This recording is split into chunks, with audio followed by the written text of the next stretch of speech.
বন্ধুরা আপনারা সবাই কেমন আছেন? আশা করি আপনারা ভালো আছেন। বন্ধুরা আজ দেখাচ্ছি আমি কড়াইশুঁটির কচুরি। তো ১ম এ আমি এখানে কড়াইশুঁটিগুলো ভালো করে ছিলে, ভালো করে ধুয়ে নিয়েছি। এবার এখানে আমি অল্প পরিমাণে ধনিয়া পাতা দিয়ে দিলাম। আর এখানে দিয়ে দেবো ২-৩ টুকরো করে আদা। আর আমি দিয়ে দেবো আ ২ থেকে ৩ টে কাঁচা লঙ্কা। প্লিজ, প্লিজ বন্ধুরা তোমরা এভাবে একবার বানিয়ে দেখো। সত্যি, সত্যি বহুত টেস্টি হয়। আর এটা তো চায়ের সঙ্গে নাস্তায় সকালবেলা খুব ভালো লাগে। আর এখানে আমি অল্প পরিমাণে একটু জল দিয়ে একটা পেস্ট বানিয়ে নেব। প্লিজ বন্ধুরা তোমরা ভিডিওটা দেখো, শেয়ার করো, কমেন্ট করো আর সাবস্ক্রাইব করে দিও। দেখুন আমার পেস্টটাও করা হয়ে গেছে আর আমি হাত দিয়ে তলিয়ে দেখিয়ে দিলাম। এবার একটা পাত্রের মধ্যে আমি পরিমাণ মতো ময়দা নিয়ে নিলাম।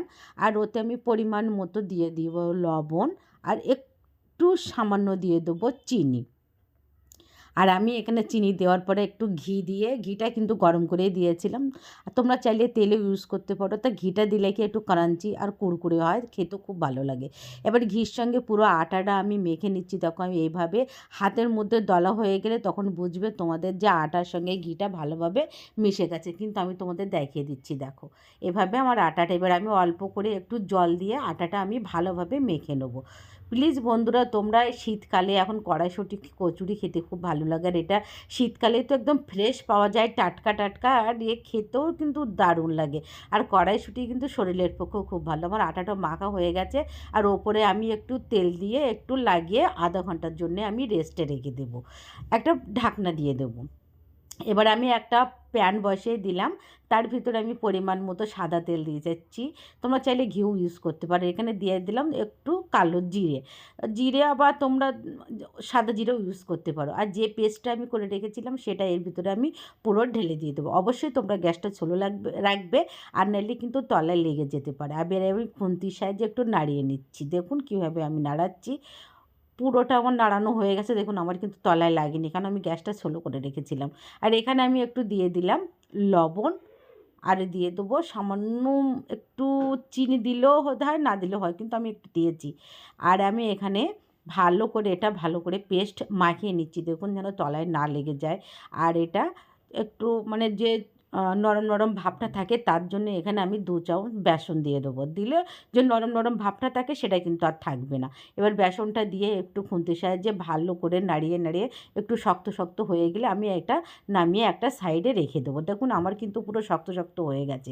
প্লিজ তোমরা এভাবে একবার ট্রাই করো। আর আমি যে আটাটা মেখে রেখেছিলাম সেই আটাটাও কিন্তু এবার আমি ভালো করে একটু হাত দিয়ে মেখে নিয়ে এবার গোল একটা লেচি করে নিচ্ছি।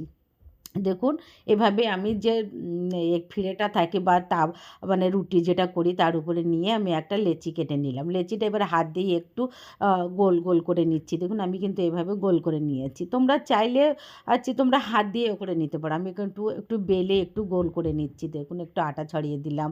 দিয়ে একটু বেলুনের সাহায্যে একটু গোল করে নিচ্ছি। নিয়ে এবার আমি যে মানে কড়াইশুঁটির যে মানে মিক্সটা আমি রেখেছিলাম সেটা হাতে করে একটু পরিমাণ মতো নিয়ে ২ সাইড দিয়ে একটু মুড়ে মুড়ে নেব। দেখো এভাবে যেভাবে আমরা সুবিধা হয়, কেউ গোল করে হাত দিয়ে নেয়, কেউ একটু বেলে নেয়। আমি একটু বেলে নিয়ে ওর ভিতরে দিয়ে হাত দিয়ে মুখটা ভালো করে এঁটে দেবো যেন এটার ভিতরে যে মিশ্রণটা যেন বেরিয়ে না, যে কচুরির যে মিক্সটা না বেরিয়ে যায়। এবার আমি একটু হালকা হাতে হাতে চেপে চেপে নিয়ে এবার একটু হালকা হাতে আমি বেলে নেব। দেখো এখানে কী সুন্দরভাবে হচ্ছে, কোনো সাইড দিয়ে ফাটছে না বা কোনো কিছু খারাপ দেখা যাচ্ছে না, বা মানে যে ওর ভিতরে মশলাগুলো বার হচ্ছে না। দেখুন কী সুন্দরভাবে আমার গোল গোল করে আমি বেলে নিলাম। এবারে একটা কড়াইতে আমি পরিমাণ মতো সাদা তেল দিয়ে, তেলটা গরম হওয়ার পরে এই মানে কড়াইশুঁটির যে কচুরিটা সেটা আমি আস্তে আস্তে দিয়ে দিলাম। দেখুন কীভাবে আমার তেলটা কিন্তু ভালোই গরম হয়েছে, যেন অল্প সামান্য গরমে দিলে কিন্তু অতটা ফুলবে না। এবার যখন কচুরিটা ছাড়ার পরে উপর থেকে তোমরা একটু তেল ওর ওপরে দিয়ে দেবে, কিন্তু গরম তেল দিলে দেখবে কচুরিটা খুব ভালোভাবে ফোলে আর ক্রাঞ্চিও হয়। এবার আমি একটু পাল্টে দিলাম। দেখো এবার একটু পাল্টে একটু নাড়িয়ে নাড়িয়ে নিলাম। এবার ওপর থেকে একটু তেল তেল ছড়িয়ে ছড়িয়ে দিচ্ছি, কত সুন্দর দেখাচ্ছে। আর পুরো কচুরিটা কিন্তু আমার লাল লাল ক্রাঞ্চি হয়েছিল দেখুন।